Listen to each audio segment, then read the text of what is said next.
Hi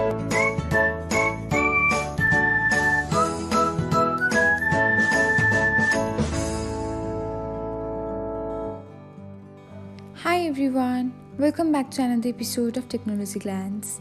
In this video, I'm going to guide you through how you can turn off the app sounds of Pinterest app. So, let's get started. Watch till the end and don't forget to subscribe to Technologyglance by hitting the subscribe button and press the bell icon so that you'll never miss another update. Without further ado, let's get started. First of all, open the Pinterest app on your device. Now, tap on your profile icon. After that, select the three dots icon. Then, select the settings.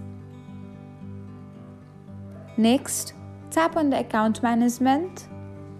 After that, you will see a button beside the app sounds. Toggle off the button, and that's it. Thanks for watching. If you found this guide helpful, we will love it if you hit the thumbs up button below. We upload great new tech tutorials like this one every day. So, don't forget to subscribe to our channel and hit the bell icon to get an update as soon as we post a video.